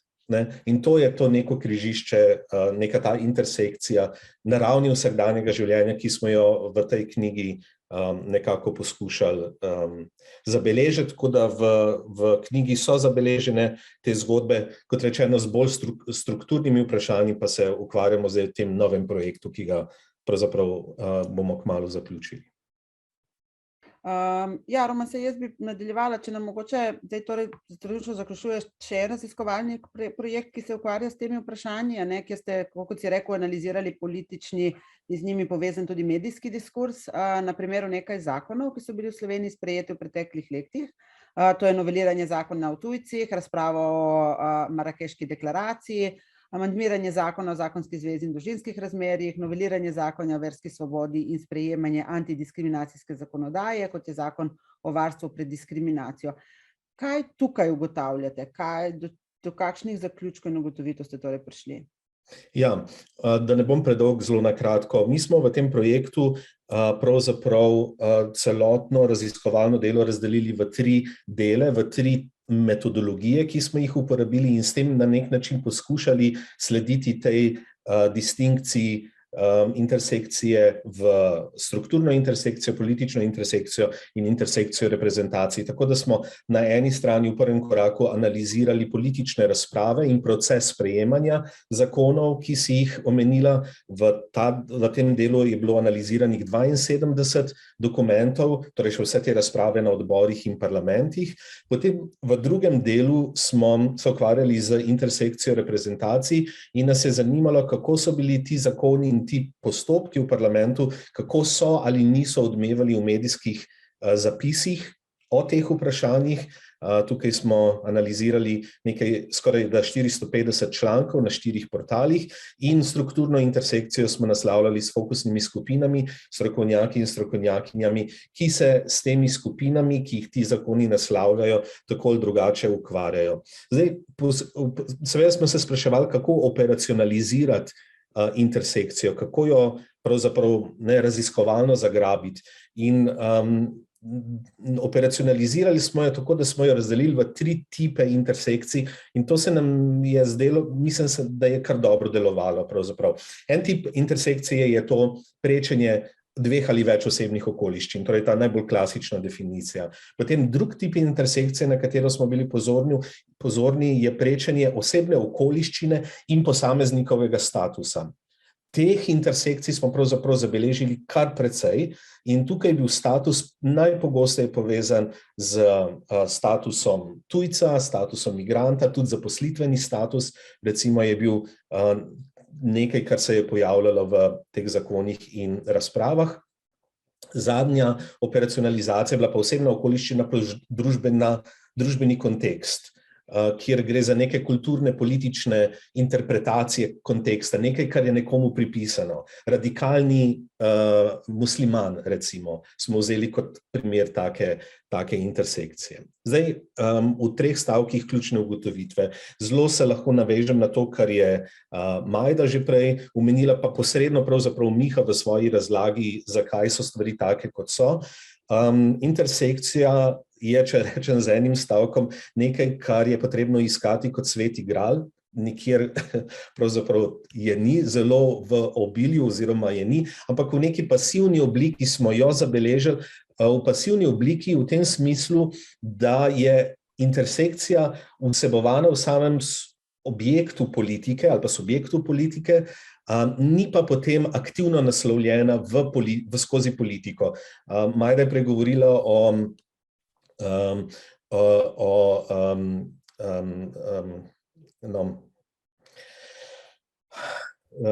prevajanju diagnoze o diagnozah in prognozah, kar je pravzaprav element te kritične analize okvirov, metodologije, ki smo jo uporabili v tem prvem delu. In v bistvu zdaj lahko čist številčno povem, zaradi tega, ker smo pogledali totalno vse te dokumente, kje se ta intersekcija zgublja. In podatki so sledeči. Torej, na ravni vseh analiziranih dokumentov in političnih razprav o teh temah, ki si jih omenila, torej 72 dokumentov, se intersekcija pojavlja vsaj v neki pasivni obliki pri slabi četrtini primerov. Torej, na ravni definicije problemov, na ravni diagnoze imamo 24% dokumentov, kjer se to pojavlja. Potem, ko smo pa pogledali, dobro, če je v diagnozi, v definiciji problema vsebovana neka intersekcija, ali je ta intersekcija vsebovana tudi v prognozi, torej v rešitvi, ki je podana, se nam pa ta odstotek zmanjša na 8%. Torej, rečeno drugače, skoraj da polovica intersekcije, ki jo imamo v prvem koraku, v definiciji problema, v diagnozi, se potem v prognozi izgubi. To so te nekonsistentnosti med diagnozo in prognozo, ampak že tako malo imamo pravzaprav te perspektive intersekcijske, potem pa tudi, ko se oblikujejo politike, je to pravzaprav skoraj da bi lahko rekel, da ni neke strukturne ali pa sistemske rešitve, ampak se to bolj pojavlja mimo grede ali pa bolj slučajno pravzaprav, kot pa del nekega razmisleka. Tisto, kar bi rad še dodal in s tem končam, je, da je za glavnino manjšin, ki smo jih analizirali skozi politični pa medijski diskurs, značilno, da predvsem v medijskem diskurzu se pojavljajo kot nediferencirana gmota, skratka ena enotna skupina. In to poimenovanje, to enotno, totalno poimenovanje na nek način deluje tudi kot samoizpolnjujoča se prerokba, predvsem pri tistih manjšinah, ki so mogoče najbolj ranljive, najmanj močne, tudi nimajo mogoče potencijala neke politične organizacije, tako kot je Miha prej govoril. O čem govorim? Govorim predvsem o skupini recimo tujcev, kjer so jim pravzaprav kršene neke najbolj osnovne človekove pravice, neke najbolj bazične zadeve pravzaprav niso rešene. Tako da zanimiv se mi je zdel zaključek kolega, ki je o tem pisal, da je pravzaprav razmišljanje o intersekcijski diskriminaciji privilegij, ki si ga lahko privošči nekdo, ki ima vsaj neke osnovne, bazične stvari rešene, osnovne človekove pravice priznane, za razliko od nekih skupin, ki pa pravzaprav svoje identitete zreducirajo na eno samo močno in skozi to identiteto poskušajo pravzaprav preživeti, vse ostalo pa potisnejo na stran in pravzaprav na nek način zanemarijo. Hvala, Roman. Ja, se to zdaj zelo lepo poveže tudi s tem, se bom premaknila na aspekt zagovornikov.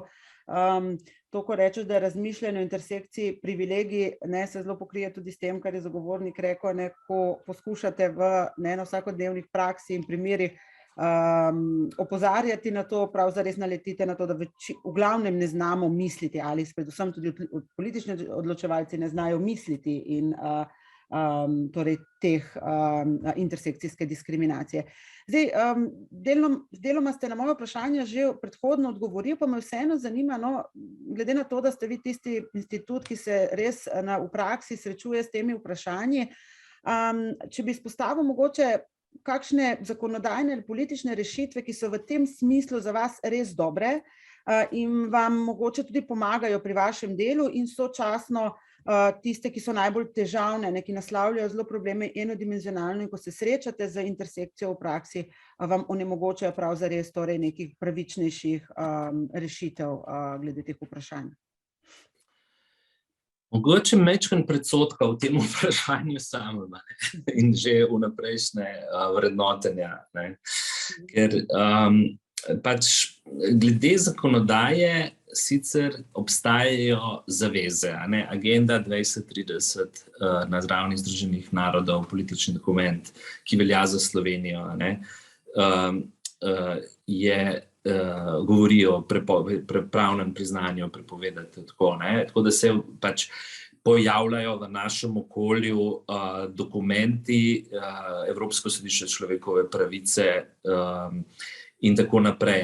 Ampak dejstvo pa tudi, da pravo EU zaenkrat pred presečno diskriminacijo žrtev nič eksplicitno izrecno ne varuje. Tako da nekatere direktive se dotikajo spet in to je lastnost pravzaprav.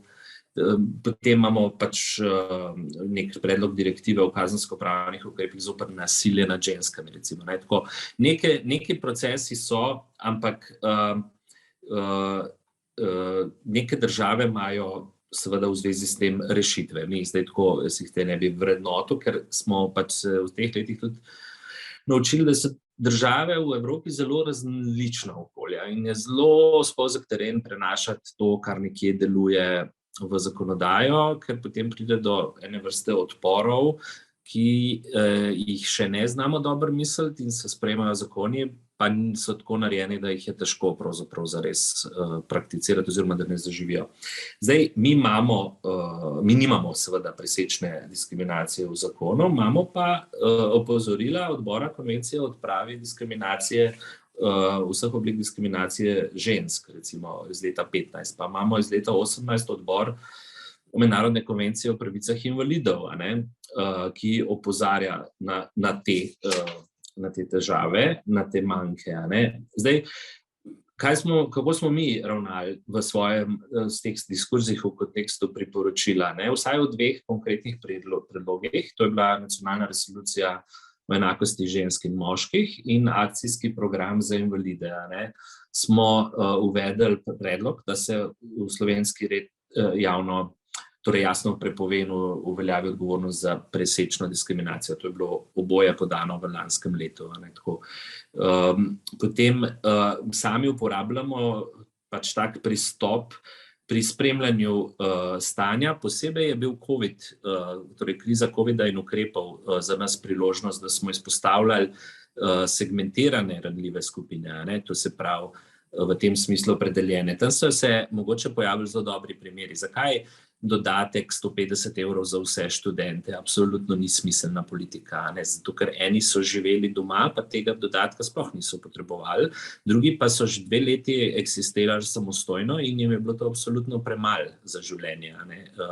Tako da v bistvu je to ta dodatek za študente dober tudi tako način, kako si naslikati situacijo, ker po eni strani torej ideja pomoči ranljivi skupini, ki ne zmore uvideti njene heterogenosti, pluralnosti, raznolikosti in raznolikosti tudi v tem, koliko je prizadeta.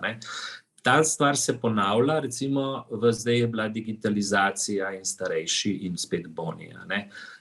Spet isti pojav. Niso vsi starejši digitalno nepismeni, niso vsi starejši ekonomsko ogroženi in taki programi uravnilovk pravzaprav na nek način zapravljajo denar tudi v smeri, ki ni smiselen, ker se ocenjuje, da je to ceneje kot narediti bolj elaboriran sistem, ki bi bolj seveda krepil tiste, ki to potrebujejo in ne krepil tistih, ki so že dovolj okrepljeni. Tukaj je na nek način tudi naprej seveda pot, kako, ta pot je zbiranje podatkov. Namreč, če mi ne ustvarimo empirične slike in to je pri kompleksnejših osebnih okoliščinah težje kot pri nekih bolj enostavnih, če tako zdaj za tole rabo opredelimo, in pač pokažemo. In nekje imamo kot družba velik problem.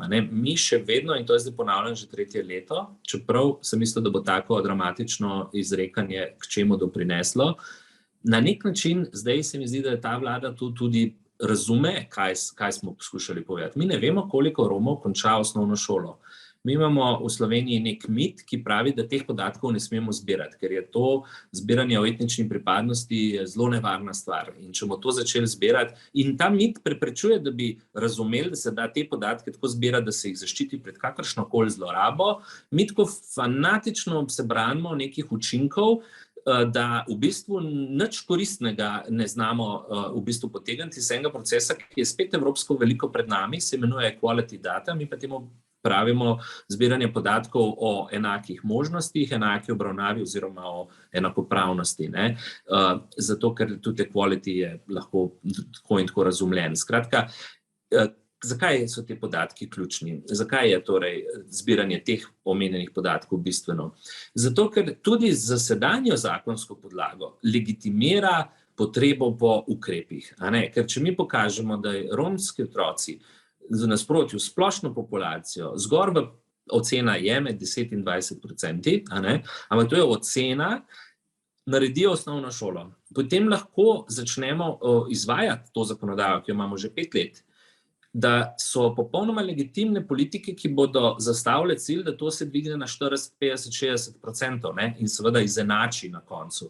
In dokler ne bomo prišli do izenačitve, je treba to politiko izvajati, jo je treba menjati, je treba ukrepe spreminjati. Aha, to ne deluje, kaj deluje, ne?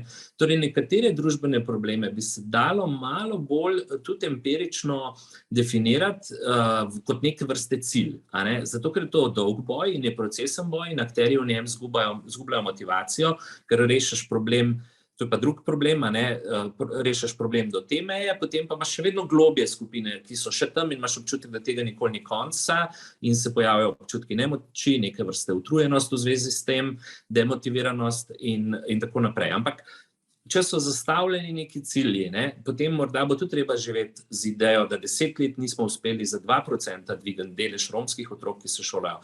Ampak takrat bomo vedeli, da se vsaj strukturno ukvarjamo z vprašanjem enakopravnosti Romov v Sloveniji. Dokler pa to nastopa zgor kot diskurs zaskrbljenosti, pa kaj bomo naredili, pa tako naprej se še vedno gibljamo v nekem svet ni v redu, kako ne bo v redu, ne? Mislim, koliko Romov ima službo, a smo to uspeli dvigati, koliko otrok je naredilo osnovno šolo in tako naprej.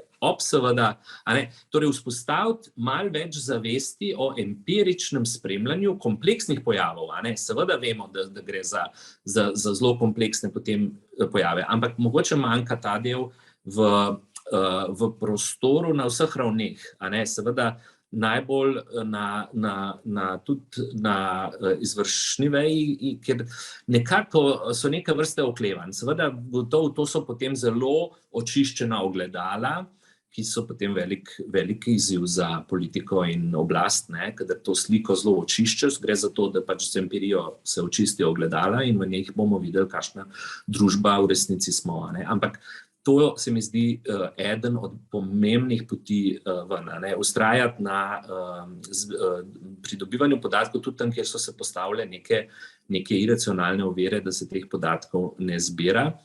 In to na nek način gre v prid dosedanjim neempiričnim politikam, ker imamo v Sloveniji tradicije, tudi pozitivne tradicije, da rečem vrednostno pozitivne, naredimo nekaj za to skupino. Dajmo, podprimo 3 njihova društva, 4 njihove zavode, damo denar za razpis, ki bo šel za neko skupino, ne bom zdaj izpostavljal samo te, ki sem jo omenil, lahko je kjerkoli. In takrat se zdi, da smo to zgodovinsko neravnovesje vsaj začeli premikati, ampak to so v bistvu politike 90-ih, ko se je nekaj naredilo za geje, lezbike, nekaj se je naredilo za Rome, nekaj se je naredilo za invalide in smo rekli, no pa se nismo taka družba, ampak to je politika inputa. To je politika tega, kot je bilo prej rečeno, se strinjam, kjer so diagnoze dovolj. Skratka, vemo, da je tam problem, dajemo neke resurse tja in upamo, da se bodo te resursi spremenili v strukturno, res neko strukturno drugačno sliko. In se ne. In v bistvu potem je to težje delo. Je treba pač gledati, to ne deluje, menjamo, to deluje. In potem se da vzore iz tujine pripeljati, potem, ko so cilji postavljeni. Ker zgolj na nek način, kako bi to lahko tudi mi delali, brez tudi zelo objektivnega, iskrenega spremljanja učinkov politik, se mi zdi, da ne bo šlo. Tako. Ja, hvala lepa.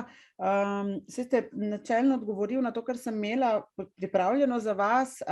Jaz bi na tej točki, imam še nekaj v rokavu, ampak bi na tej točki vendarle, ker je uro pa pol našega pogovora, dala možnost tudi ostalim iz publike, če bi želel kdo kaj vprašati, verjamem, da zagotovo imate za naše goste torej in gostjo tudi kakšna dodatna vprašanja, tako da evo, odpiram možnosti za diskusijo in vprašanja.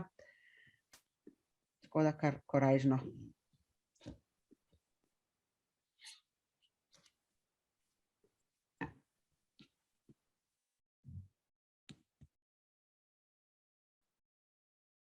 Lahko, če bi kaj pokomentirala, tudi Majda, Roman, v tej fazi, seveda. Lahko pa jaz povem primer, ki sem ga prej obljubljal, pa Okej, super, ker sem ga pozabil omeniti. Mi smo imeli to dolgotrajen primer, krvodajalstvo kot dejavnost, iz katere so izključeni moški, ki imajo spolne odnose z moškimi, ne. In tukaj je seveda ta prvi razlog bil zgodovinski, da je v tej skupini bilo veliko več HIV-a kot v splošni populaciji in da je v bistvu to bil na nek način legitimen ukrep iz tega prvega helikopterskega pogleda, ne. Zdaj potem se je pojavilo, da veliko držav take ukrepe opustilo in bližno, to je zanimivo, zato ker na prvi pogled se ti zdi logično, to je pa nekaj, kar je pa neka varnost v igri, ne. No in tukaj se res izkaže, kako poglabljanje pokaže v bistvu, kaj je na delu, ne. Namreč zdaj, torej, to niso vsi moški, ampak so samo tisti moški, ki imajo recimo spolne odnose z moškimi, torej so po identitetah, lahko so geji, biseksualci ali pa heteroseksualci, ki imajo spolne odnose z moškimi. In to niso, zdaj smo mi morali to spolno usmerjenost predpostaviti, a ne, noter, ker to ni, torej spol ni edina okoliščina. Njihova okoliščina je nekaj vedenskega, to vedensko se pa povezuje z okoliščino, a ne, pač imeti odnose z osebo istega spola, pač je istospolna usmerjenost, homoseksualnost, skratka tako. To smo zdaj imeli opravka z dvema okoliščinama, kako jo zdaj smiselno postaviti, a ne, skratka, zožalo nam je skupino. Ampak potem se pa zgodilo seveda to, ne, logično vprašanje, ali je, ker to je zdaj v bistvu sociološko razmišljanje o pravni odločbi, ki obstaja na naši spletni strani, sprejeta pred pol leta, na podlagi nje zdaj poteka revizija teh postopkov na Ministrstvu za zdravje in Zavodu za transfuzijsko medicino. Namreč pojavlja se vprašanje, ampak kje je zdaj diskriminacija, ne? Najprej, stvar se sicer razdeli v dve smeri, ne? Najprej to, da v bistvu je spolna usmerjenost lahko pomeni tudi eno monogamno razmerje z osebo istega spola, ampak po tej pravilu je to tudi izključeno, a ne, to se pravi, se še spolna usmerjenost v bistvu na neke vedenske podskupine razdeli, a ne, ker potem, če gremo to epidemiologijo bliže gledati, če ima nekdo zelo veliko partnerjev, je pač možnost prenosa nekih spolno prenosljivih okužb veliko večja, ne.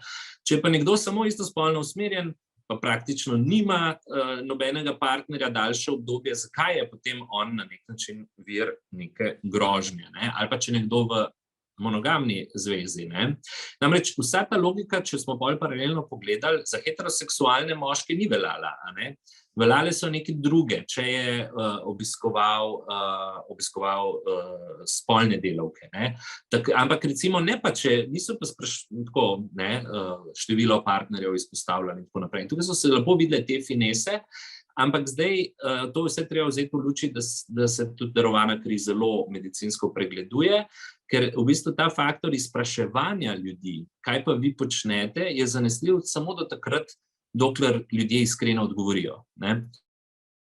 Tako da sistema na nek način okrog prenaša samega sebe. Sprašuje ljudi, kaj pa vi počnete, pri čemer ljudje že 20 let vejo, da če bodo to obkrožili, pač krvi ne bodo mogli dati, ne. Torej se v bistvu zgodi nekaj, kar pa sistem sploh noče videti, da veliko ljudi obkroži, tako kot je treba obkrožiti, zato da kri lahko da, in je že v tem sistemu ta varovalka odpovedala, ne, ker pač ljudje to zatajijo.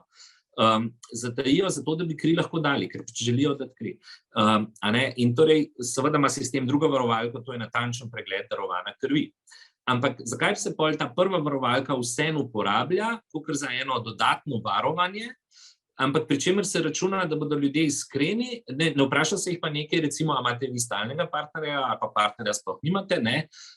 In potem v bistvu jih lahko jemlješ kot varne darovalce. Vse skupaj pa potem ustvarja ta dodaten družbeni mit, ker če na ravni pravila tako resne institucije, kot je Zavod za transfuzijsko medicino, deluje pravzaprav izključevalno pravilo, je pa z njimi res nekaj narobe. Z vsemi njimi, ki jih zaznamuje spol in spolna usmerjenost. In tukaj vidimo, kako kompleksni so te pravzaprav izzivi, kako potem tudi sami lahko reproducirajo predsodke, vključijo. Pa tudi kako težko, seveda, ponavadi zasledujejo neke druge cilje. To smo se pa na nek način že zelo navadili. Zakon prav ni potrebno imeti namena diskriminirati, da ne bi bil učinek pravzaprav sporno diskriminatoren. To se velikokrat pojavlja. Naši kršitelji v postopkih povedo, da pač niso imeli namena diskriminirati. En tak čisto drugačen primer pa so božičnice, kjer smo izpostavili, da ženske, ki so tudi matere, več hodijo na bolniške za nego otrok, seveda tudi, če so noseče, so na porodniškem, in poleg njihovih lastnih zdravstvenih odsotnosti imajo manj prisotnosti v službah in zato v nekaterih podjetjih, ki smo jih obravnavali, proporcionalno dobijo manjši delež božičnice, tiste poslovne uspešnosti, ki ni individualna uspešnost, to je treba poudariti. Tam pač dobijo vsi delavci poslovno uspešnost, če je firma dosegla pač tisti svoj zastavljen rezultat, ampak nekatera podjetja to še dajo v filter fizične prisotnosti, kar je nevtralno pravilo, za vse enako, ampak ne doživijo tega nevtralnega pravila vsi enako, Matere, ki so odsotne tudi zaradi bolnih otrok ali zaradi nosečnosti, to pravilo njih veliko bolj prizadane kot pa recimo druge. In tukaj smo ugotovili pač posredno diskriminacijo. Tukaj je zelo odprto, je veliko podjetij, veliko odločb. Inšpektorat za delo letos na pobudo tudi parlamentarnega odbora torej Komisije za peticije in človekove pravice izvaja eno širšo akcijo inšpektoratov, so pa še vedno močni odpori pač v gospodarstvu, ker je pač ideja, da skozi tak mehanizem lahko zagotavljaš nek boj proti abstentizmu, proti temu nekako spodbujaš ljudi, da praktično bolani hodijo v službo, še kar vztraja. Tako da se izkaže, da to recimo protidiskriminacijsko pravo, če tako malo poenostavljeno zaključim, se zdi, da prinese še končno neke enostavne stvari, in to je tista osebna okoliščina kot vzrok. Končno smo se lahko nehali pogovarjati o tem, a se tebi, ker dokler ni bilo te zakonodaje, ja, meni se pa ne zdi. Meni se zdi pa prav, da oni nimajo enakih pravic, ker so taki pa taki. In ko ti uvedeš osebno okoliščino, uvedeš jo kot vzrok. Itak rečeš, da vse druge krivice se z njimi ne ukvarjaš, pa so še vedno lahko družben problem, ampak te, kjer je pa vzrok osebna okoliščina, je pa treba res omejiti. In ko dobiš ta konsens, ti to utrditev osebne okoliščine kot razloga, potem jo pa začneš relativizirati, no, ni pa nujno samo spol, ampak če je spol pa še narodnost, pa to je treba tako nekako, vsaj mislim, da premišljeno skomunicirati, da ljudje to še razumejo in stojijo za tem, ker na koncu, če pač v družbi obstaja neko stanje, ki meni, da je čisto v redu, tako kot je žal pač tudi zakonodaja sama ne prime na ravni, ker tukaj ne gre za represivni del, še lahko prime, ampak ta pač preiskovati, ugotoviti, razglasiti za sporno, ampak ta pozitivni del, ki resnično prinaša politike, ta prime pa vedno samo, če ga artikulirajo politični akterji in prevedejo v zelo konkretne ukrepe in zadolžijo pravzaprav sistem javne uprave, da ga izvaja. Tako. Hvala. Mogoče kdo komentar, mnenje, vprašanje? Jaz bi mogoče samo en stavek dodal, vse mogoče je jasno, ampak bolj ali manj smo se zdaj vsi osredotočili seveda na oblike diskriminacije in na to, kako intersekcijska perspektiva ojačuje neke izkušnje, potencialne izkušnje diskriminacije ali pa poslabšuje, poglablja neenakosti. To seveda drži, po drugi strani je pa treba razumeti, da intersekcija je tudi nekaj, kar na drugi strani lahko ojačuje pravzaprav ali pa izboljšuje posameznikov status. Če govorimo o bogatih ženskah in revnih ženskah, potem intersekcija z bogatstvom nekomu pravzaprav seveda pomaga, ga ne postavlja v slabši položaj. Skratka, samo hočem to reči, v teoriji intersekcija ni nujno po definiciji nekaj, kar ojačuje slabšo pozicijo, pogosto seveda da, ne pa nujno vedno. In pravzaprav je mogoče tisto, kar bi bilo fino, seveda, ko se delajo politike ali pa ko se o tem razmišlja, da je to vprašanje intersekcije vedno nekako prisotno, da je to zavedanje obstaja. Zato, ker če svet razdelimo na moške in ženske, je to preveč črno-bela slika preprosto. Zgubimo en kup nekih dimenzij in odtenkov in ravno v teh dimenzijah in odtenkih se potem dogajajo te diskriminacije in ojačitve izključevanja politik neenakosti in tako naprej. Hvala, Roman. Ja, mogoče. Jaz bi imel eno vprašanje, če lahko, in sicer zelo se strinjam s tole začetno mislijo, da moramo pri raziskovanju intersekcijske diskriminacije izhajati iz konkretne analize izvorov, tako da en konkreten primer, ko so bili ko so bile zdaj omenjene te privilegirane pozicije, namreč kako se po vašem mnenju razlikuje intersekcijska realnost recimo beguncev iz Sirije, Afganistana in Iraka z begunci iz Ukrajine. Torej, tukaj imamo recimo en takšen primer, ko imamo v bistvu isto družbeno skupino, isto manjšino, ampak totalno različno obravnavano, tako da je morda tako za nek razmislek, kako bi te različne intersekcijske realnosti tukaj pokomentirali. Hvala. Bi prosil, če lahko samo disclaimer, mi smo odprli 2 dni nazaj po uradni dolžnosti postopek ugotavljanja diskriminacije na to temo, ker smo v zvezi s tem dobili tudi novinarsko vprašanje, zato jaz tega ne morem komentirati, dokler postopek ni končan. Majda, Roman, mogoče kakšno misel na to temo? Jaz bi samo na kratko pokomentirala, oziroma niti ne pokomentirala, ampak izpostavila tisto ključno dimenzijo, ki mi pač pade ob tem vprašanju na misel, je v prvi vrsti seveda rasiziranost. Mislim, da ključna razlika je, ki so jo zelo hitro odkrili tudi naši politiki in nam jo prinesli preko Twitterja na pladen. To so ljudje naše barve. To so ljudje tako kot mi, kar seveda je povzročilo, mislim, ne da je povzročilo, ampak dejansko ta neka fizična bližina in ta kontekst Evrope, mislim, da pri ljudeh, pri vseh nas vzbuja to, da se veliko lažje identificiramo s to situacijo oziroma z ljudmi, ki v Ukrajini doživljajo vojno, kakor pa smo se z vojnami izven Evrope. In mislim, da je to potem tudi povzročilo čisto en drugačen sprejem ljudi, drugačne politike in tako naprej. In ja, jaz mislim, da rasiziranost je tukaj ključna dimenzija. Jaz se strinjam, Rok, mislim, da je to odličen primer, na katerega si upozoril, zato da se zavedamo, da smo mi vsi naše identitete vedno družbeno, politično, kulturno umeščene. In ta umeščenost je nekaj, kar je potrebno tudi misliti sočasno z neko intersekcijo. Kaj želim reči?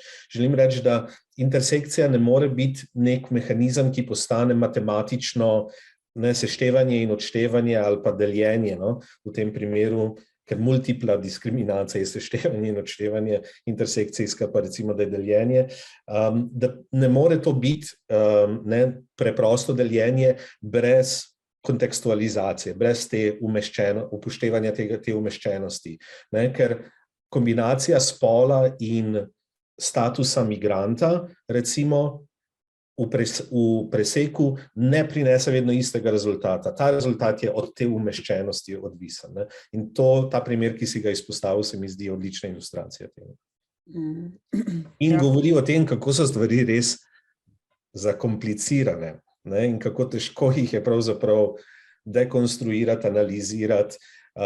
Tudi ves čas se pojavlja vprašanje, kako daleč iti z vsemi temi osebnimi okoliščinami, ne? Ker vsi imamo starost, vsi imamo spol, ne? Vsi imamo neko verjetno lahko etnično pa potem pa prihajamo iz različnih okolij in tako naprej. Ne? In tako dalje, ne? Osebne okoliščine so lahko neskončne pravzaprav. Kje se ustaviti, kaj deluje, kaj je ključno, to so pomembno vprašanje, na katera ni enostavnih odgovorov pravzaprav. Hvala. Še kdo? Še en komentar, mnenje, vprašanje? Še za eno vprašanje imamo čas, mogoče. Okay.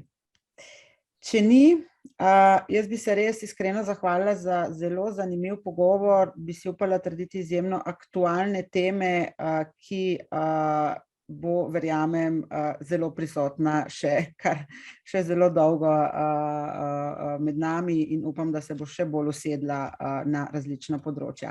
Jaz bi za zaključek, mi dovolite, dala besedo glavni organizatorici, vodji Dnevov enakosti spolov, profesorici doktorici Milici Antić Gaber, da nas torej za zaključek teh dogodkov in dogajanja tudi nagovori. Jaz bi se pa vsem prav lepo zahvalila in tudi vas lepo pozdravila. Evo, Milica, beseda je tvoja za konec.